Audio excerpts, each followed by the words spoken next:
Assalamualaikum warahmatullahi wabarakatuh. Perkenalkan, nama saya Nezia Zakina dari Prodi S1 Farmasi dari kelas Farmasi 6B. Di sini saya akan menjelaskan tentang penyakit Alzheimer. Penyakit Alzheimer adalah penyakit otak yang mengakibatkan penurunan daya ingat, kemampuan berpikir dan berbicara, serta perubahan perilaku serta bertahap.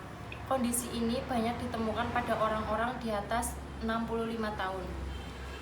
Selanjutnya, etiologi Alzheimer, yaitu faktor yang saat ini berhasil diidentifikasi yang tampaknya berperan besar dan timbulnya penyakit ini adalah faktor genetik, pengendapan suatu bentuk amloid, hiperfosforilisasi protein, dan yang terakhir ada ekspresi alel spesifik apoprotein E atau ApoE. Selanjutnya ada patofisiologi Alzheimer, yaitu patofisiologi Alzheimer didasari oleh gangguan pada sistem pemeliharaan sel saraf, yakni proses komunikasi, metabolisme, dan perbaikan sel saraf yang menyebabkan degradasi sel saraf itu sendiri. Dan patofisiologi penyakit Alzheimer adalah pembentukan plak amloid, neurofibrillary tangles, kerusakan sel saraf dan sinaps akibat stres oksidatif, dan reaksi inflamasi yang dianggap berperan dalam perburukan kondisi pasien dengan Alzheimer. Selanjutnya ada gejala klinis Alzheimer. Yang pertama ada ketergantungan total, gangguan memori yang serius, sulit sekali untuk berbicara, sulit menerima hal baru, sulit dalam berjalan, hanya dapat duduk atau berbaring. Selanjutnya ada diagnosis penyakit Alzheimer.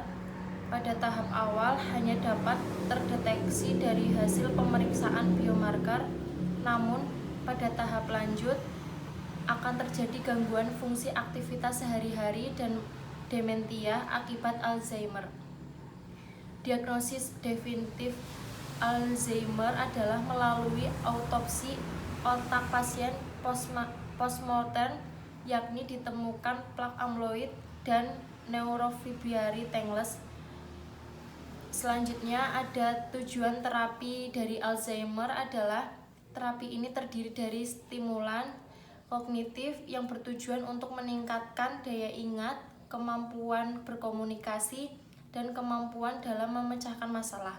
Terapi relaksasi dan terapi perilaku kognitif yang bertujuan untuk mengurangi halusinasi, delusi, kecemasan, atau depresi yang dialami penderita.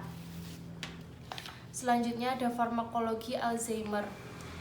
Farmakologi Alzheimer yang tersedia saat ini adalah inhibitor kolinesterase dan antagonis DMNA reseptor. Terapi juga ditargetkan untuk mengurangi gejala sekunder seperti gangguan tidur, depresi, agresi, atau halusinasi. Penyakit sklerosis ganda atau multiple sclerosis adalah gangguan saraf pada otak, mata, dan tulang belakang. Multiple sclerosis akan menimbulkan gangguan pada penglihatan dan gerak tubuh. Selanjutnya, etiologi multiple sclerosis adalah sklerosis multiple menyebabkan banyak gejala yang berbeda, termasuk hilangnya penglihatan, nyeri, rasa lelah, dan gangguan koordinasi. Selanjutnya ada patofisiologi multiple sclerosis, didahului dengan pembentukan lesi awal berupa infiltrat mononuklear dengan caving di sekitar pembuluh darah, vena, dan intrasi di sekitar substansi alba. Proses peradangan tersebut menyebutkan disfungsi sawar darah otak. Selanjutnya ada gambaran klinis multiple sclerosis. Yang pertama ada area nyeri pada mata dan punggung. Yang kedua ada tremor anggota tubuh, tangan, atau kesakitan gerak tertentu. Yang ketiga ada kelumpuhan otot, susah berjalan, kram, dan yang keempat ada tubuh kelelahan, keseimbangan buruk, dan pusing. Yang kelima, air seni keluar tanpa ditahan. Selanjutnya ada diagnosis multiple sklerosis. Berdasarkan anamnesis, gejala klinis, dan pemeriksaan fisik neurologis, tidak ada pemeriksaan penunjang ataupun penanda spesifik untuk mendiagnosis multiple sklerosis. Selanjutnya ada tujuan terapi dari multiple sklerosis itu ditunjukkan untuk mengatasi gejala saat ekserbasi akut atau relapse, mengurangi durasi serta frekuensi eksersabasi akut, dan mencegah progresi penyakit. Selanjutnya ada farmakoterapi multiple sklerosis. Terapi disasiasi modifying terapi atau DMT adalah golongan obat yang digunakan untuk mengurangi frekuensi eksersabasi dan memperlambat progresi penyakit. DMT dapat dibagi menjadi imunodulator dan imunosupresan.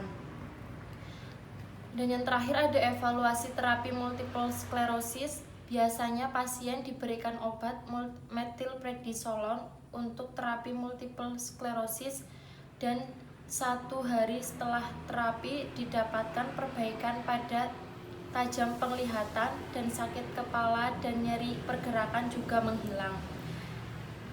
Evaluasi setelah terapi didapatkan pula perbaikan pada derajat edema papil. Selanjutnya, materi gangguan nyeri kepala atau HDC disorder yang mempunyai definisi sakit kepala adalah rasa sakit atau nyeri di kepala yang bisa muncul serta bertahap atau mendadak. Nyeri bisa muncul di salah satu sisi kepala atau seluruh bagian kepala. Sakit kepala bisa membuat kepala terasa berdenyut atau seperti terlilit kencang oleh tali. Selanjutnya, etiologi dari gangguan nyeri kepala itu, kondisi ini dapat dipicu oleh beberapa perilaku sehari-hari, seperti kurang tidur, telat makan, atau pilihan makan yang kurang tepat. Dan sakit kepala juga dapat dipicu oleh sejumlah penyakit antara lain sakit gigi, infeksi telinga, migrain, hipertensi, atau tumor otak. Untuk patofisiologinya sendiri adalah timbulnya nyeri kepala terus berkembang. Rangsangan nyeri bisa disebabkan oleh adanya tekanan, fraksi, maupun proses kimiawi dan inflamasi terhadap non-reseptor pada struktur peka nyeri kepala.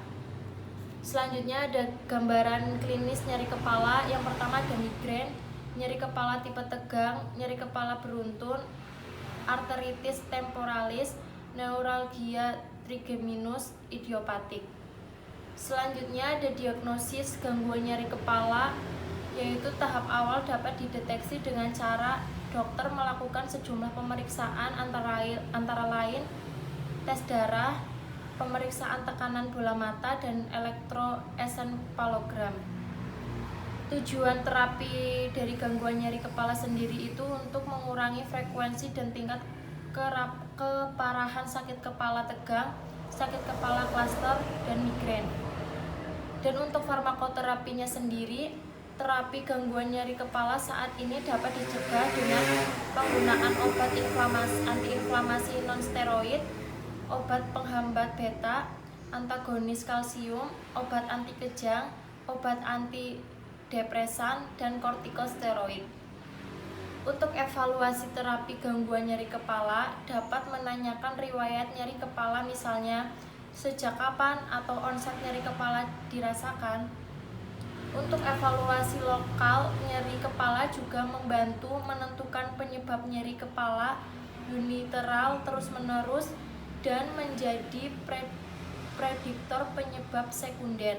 Evaluasi pemeriksaan fisik meliputi pengukuran tanda-tanda vital, BB, tinggi badan, dan lingkar kepala. Cukup sekian yang dapat saya sampaikan. Apabila ada salah-salah kata, saya mohon maaf yang sebesar-besarnya. Wassalamualaikum warahmatullahi wabarakatuh.